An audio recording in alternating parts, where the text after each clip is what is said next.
إن الحمد لله نحمده ونستعينه ونستغفره ونؤمن به ونتوكل عليه فنعوذ بالله من شرور أنفسنا ومن سيئات أعمالنا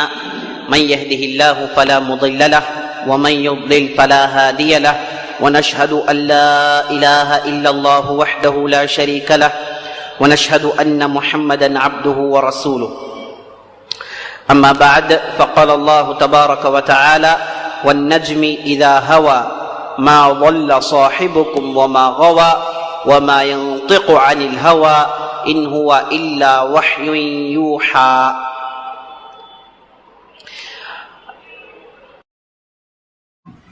تو فوراً اس کے ساتھی سے پوچھتے ہیں کہ ابو جہل ابو الحکم کیا ہو گیا، تو کیوں ایسے پیچھے آ رہا ہے؟ تیرا تو تم نے تو یہ ٹھان کر گیا تھا کہ گردن رون دے گا، تو نے گردن روندا نہیں، کیسے تو پیچھے آ گیا؟ تو ابو جہل نے کہا کہ کیا تم لوگوں نے نہیں دیکھا، میں نے ایک آگ دیکھی ہے، میں نے خندق دیکھا ہے جو آگ سے بھرا پڑا ہوا، انتری میں سے گر جاتا تھا، اس لیے بچنے کے لیے میں پیچھے ہٹ گیا۔ یہ کہہ کر ابو جہل ایک پاگل پن کے طور پر نکل کر چلا گیا، اسے موضوع سمجھ میں نہیں آیا۔ تو آپ صلی اللہ علیہ وسلم نے اپنے اصحاب کو بتایا کہ اللہ تعالیٰ نے اس آدمی کے لیے جہنم تیار کر دیا تھا، اگر یہ آگے بڑھتا تو جہنم میں گر جاتا، اللہ سے اور مزید اذیت دیتا۔ میرے دوستو، اس انداز سے اذیتوں کا سلسلہ جاری ہوا، اور عثمان بن عفان کے تعلق سے آتا ہے، وہ بڑے ہستی تھے، مالدار آدمی تھے، لیکن اس کے باوجود ان کے چچا صرف اسلام قبول کرنے کی وجہ سے انہیں کھجور کے چٹائی میں باندھتے اور ان کو خوب پٹا کرتے تھے۔ مالدار ہونے کے باوجود، تاجر ہونے کے باوجود خاندان کے یہ پابندیوں میں پھنسے ہوئے تھے کہ اف تک نہیں کہہ سکتے، صرف تکالیف جھیل رہے ہیں۔ اور آپ کے پاس میرے دوستوں مصعب بن عمیر کے واقعات ہیں۔ مصعب بن عمیر اللہ اکبر، ان کے تعلق سے آتا ہے کہ جاہلیت میں اگر ایک مرتبہ ایک لباس پہن لے دوبارہ اس لباس کو نہیں پہنتے، بڑے خوبصورت نوجوان آدمی تھے، اور ایک مرتبہ خوشبو استعمال کر لے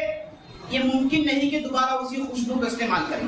اور ایسی خوشبو استعمال کرتے تھے کہ اگر وہ استعمال کر کے کسی سڑک سے نکل جائے، سڑک میں بعد میں آنے والے خوشبو سن کر کہتے ہیں کہ مصعب بن عمیر کا گزر ادھر سے ہوا۔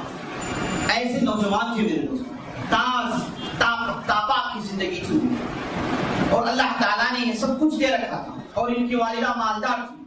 لیکن جب حق کی صدا ان کے کان کو پہنچی، آپ صلی اللہ علیہ وسلم کی دعوت ان کے کان کو پہنچی، لا الہ الا اللہ محمد رسول اللہ کا پیغام پہنچا، تو یہ نوجوان لپک کر آپ صلی اللہ علیہ وسلم کی رسالت پر ایمان لاتا ہے، آپ صلی اللہ علیہ وسلم کی نبوت پر ایمان لاتا ہے۔ اور اس کے بعد ہوا کیا؟ جیسے ہی مسلمان ہو گئے حالات بالکل بدل گئے، اب وہ رعنائیاں، وہ خوبصورتیاں، وہ نوجوان عنفوان شباب کے رعنائیاں ختم ہو گئی، اب صرف پورے کے پورے اللہ کے ہو گئے۔ اب وہ چاق و چوبند لباس نہیں، وہ بہترین خوشبوئیں نہیں، اب صرف سب کچھ اللہ کے لیے ہو گئے، سب کچھ اللہ کے لیے ہو گئے، سب کچھ اللہ کے لیے چھوڑ دیے، اور اس کے بعد صرف دین کا کام کرتے تھے۔ جب ان کی والدہ کو معلوم ہوا کہ مصعب بن عمیر مسلمان ہو گئے اور چپکے سے مسلمانوں کے ساتھ نماز پڑھ رہے ہیں، محمد کے ساتھی بن گئے ہیں، تو ان کی والدہ نے ان کا دانا پانی بند کر دیا، کھانا بند کر دیا، کمرے میں بند کر دیا، اور کہا کہ جب تک تم محمد کے دین کے ساتھ کفر نہیں کرو گے ہم تمہیں کھلانے والے نہیں ہیں، یہ کہہ کر بند کر دیتی ہیں۔ مصعب بن عمیر تکلیف جھیلتے ہیں، تڑپتے ہیں، ایک وقت یہی حالت ہوتی ہے، اور ان کی والدہ ان سے بات نہیں کرتی، لیکن مصعب بن عمیر یہ تمام چیزوں کو اٹھا کر رکھے، یہ کہتے تھے کہ یاد رکھ لینا میری اماں، میں ہرگز محمد کے دین کے ساتھ کفر نہیں کروں گا، اگر مجھ جیسے 1000 مصعب بن عمیر بھی آ جائیں، انہیں آپ صلی اللہ علیہ وسلم کے یہ قربانی میں دے دیا جائے تو بھی کم ہے، یہ کہیں کہ آپ نے ڈکلیریشن سناتے تھے میرے دوست۔ اور اس کے بعد مصعب بن عمیر کے حالات بالکل قسم کرسی کے ہو گئے، اور آپ صلی اللہ علیہ وسلم نے انہیں مدینہ بھیجا تھا دعوت کا کام کرنے کے لیے۔ مدینہ جاتے ہیں، صرف مدینے میں چند دن رہتے ہیں، 6 مہینے کے آس پاس رہتے ہیں، اور ان کی شیرین کلامی ایسی تھی، اتنی بہترین انداز سے گفتگو کرتے تھے، 80 لوگوں کو انہوں نے مسلمان بنا دیا، چند دنوں میں 80 لوگوں کو انہوں نے مسلمان بنا لیا۔ اور اس کے بعد جب جنگ احد کا موقع آیا تو یہ اللہ کے راہ میں جام شہادت نوش کرتے ہیں، یہ اللہ کے راہ میں اپنے آپ کو ختم کر دیتے ہیں۔ اور جب ان کی کفن و تدفین کا مسئلہ آیا تو ان کے سر کو ڈھانکا جاتا تو ان کے پیر کھل جاتے، ان کے پیروں کو ڈھانکا جاتا تو سب کھل جاتا تھا۔ میرے وہ مالدار آدمی، وہ کپڑے، وہ خوشبوئیں استعمال کرنے والا جب اسلام قبول کرتا ہے تو اس کی زندگی میں ایک عجیب و غریب انقلاب برپا ہوتا ہے، اور اس کے بعد ایک ایسی حالت میں وفات پاتے ہیں جو دنیا کی نظر میں بدترین، لیکن اللہ کی نظر میں میرے دوستوں جنت کی گارنٹی ہے۔ اور آپ صلی اللہ علیہ وسلم سے ان کی مشابہت تھی، لوگ انہیں دیکھ کر آپ صلی اللہ علیہ وسلم سمجھ جاتے تھے، اور قد سے، خال سے، رنگ سے، ہر ایک لباس آپ صلی اللہ علیہ وسلم سے یہ مشابہت رکھتے تھے۔ اور اس کے بعد بلال رضی اللہ عنہ، آپ نے کل سنا کہ بلال رضی اللہ عنہ کے ساتھ کیا سلوک کیا گیا، مارا جاتا تھا، پیٹا جاتا تھا، ایک مدت تک اذیت جھیلتے رہے، اور اس کے بعد ان کے گردن میں دھاندا ڈال کر مکے کے بچوں کے پاس دے دیا جاتا، بچے انہیں جانوروں کی طرح کھینچتے، مذاق اڑاتے، اور یہ اللہ کا بندہ دیکھیے میرے دوستوں ایسی حالت میں بھی شہادت دے رہا ہے، لا الہ الا اللہ وحدانیت کا ثبوت دے رہا ہے، اور جھیل رہا ہے، تکالیف جھیل رہا ہے۔ یہاں تک کہ ایک مرتبہ ابوبکر صدیق وہاں سے گزرتے ہیں،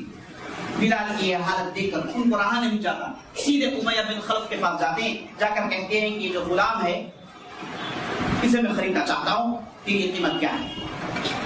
امیہ بن خلف کو سمجھ میں نہیں آیا کہ کالے کلوٹے غلام کو ابوبکر صدیق کیوں لے رہے ہیں، اور اسے معلوم ہو گیا کہ صرف مسلمان ہونے کی وجہ سے لے رہے ہیں، اس لیے اس نے قیمت بڑھا دی، کہا کہ ایک سونے کا انڈا چاہیے، ایک سونے کا انڈا چاہیے، اس کے بعد تمہارے پاس ایک غلام ہے جس کا نام فریانوس، یہ غلام فارسی ہے، ہوشیار ہے، ڈھیر سارے ہنر جانتا ہے، یہ سونے کا انڈا اور یہ غلام دے دیں تو میں بلال کو رہا کر دیتا ہوں۔ اور امیہ بن خلف یہ سوچ کر یہ پیغام دیا تاکہ ابوبکر صدیق پیچھے چلے جائیں، خریدنا نہیں، یہ سوچ کر اس نے ایسی بات بتائی، لیکن ابوبکر صدیق رضی اللہ عنہ بلال کے رنگ کے لیے خرید نہیں رہے، نہ کہ بلال کے لیے خرید رہے، بلکہ بلال کے رب کے لیے خرید رہے ہیں، بلال کے ایمان کے لیے خرید رہے ہیں، اور ابوبکر صدیق نے قیمت ادا کی، اور اس کے بعد بلال کو لیتے ہیں، رہا کر دیتے ہیں۔ اور امیہ بن خلف کو سمجھ میں نہیں آیا کہ ابوبکر صدیق آخر یہ گھاٹے کا سودا کیوں کیا، لیکن ابوبکر صدیق اور مومنین جانتے ہیں کہ یہ سودا گھاٹے کا نہیں، یہ سودا جنت کا ہے، یہ سودا جنت حاصل کرنے کا ہے۔ ابوبکر صدیق کا یہی کام تھا، جہاں کہیں بھی گئے غلاموں پر ظلم ہوتا، خریدے فلاں کو رہا کر دیے۔ اس طریقے سے ابوبکر صدیق نے فقیہا کو خریدا، جنہیں مارا جاتا تھا، جن کے پیروں کو باندھ کر ریت میں کھینچا جاتا تھا، صرف اس وجہ سے کہ مسلمان ہو گئے، اور ابوبکر صدیق انہیں بھی خرید کر رہا کرتے ہیں۔ اور اس کے بعد خباب بن ارد آگے چل کے بہت بڑے صحابی ہوتے ہیں۔ ایک مرتبہ نوجوان صحابہ کے ساتھ بیٹھے، وہ صحابہ جنہوں نے مکے کی زندگی نہیں دی، جن کے پاس صرف مدینے کی زندگی ہے، اور وہ زندگی دیکھیے جس میں برکتیں ہی برکتیں تھی، کوئی تکلیفیں نہیں تھی۔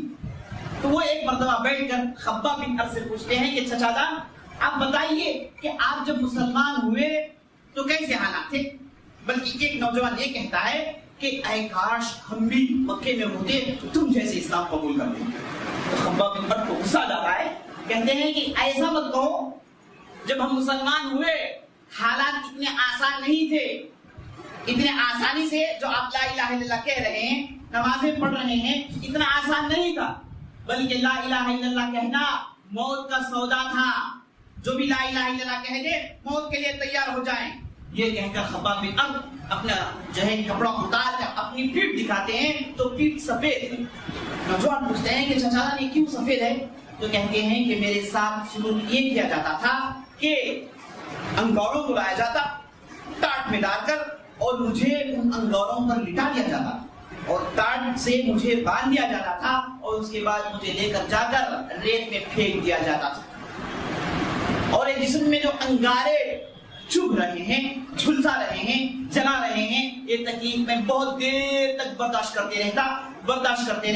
چلاتا بل بلاتا، لیکن کوئی مجھے بچانے والا نہیں سوائے اللہ۔ ایک مدت تک میری یہی حالت رہی، اور اس کے بعد میرے جسم سے چربی پگھلتی، وہ پانی بنتی، اور اس کے بعد وہ پانی ان انگاروں کو بجھاتی، تب جا کر مجھے راحت کا موقع ملتا، راحت کی سانس لیتا میں۔ ایسے حالات تھے، تو جس حالت میں تم ہو اللہ کی تعریف کرو اور چین سے اپنی زندگی گزارو، وہ زندگی کے تعلق سے تم لوگ مت سوچو۔ یہ کہا کرتے تھے میرے دوستوں خباب بن ارد، جس سے معلوم ہوتا ہے کہ کتنے تکالیف صحابہ نے برداشت کیا۔ ایک لمبی فہرست ہے میرے دوستوں۔ روزانہ شیوا یہ ہو گیا کہ آپ صلی اللہ علیہ وسلم کے کپڑوں کو غلیظ کر دیتے، خراب کر دیتے، آپ صلی اللہ علیہ وسلم پھر کپڑے بتاتے اور پھر باہر نکلتے اور پھر وہ لوگ خراب کر دیتے۔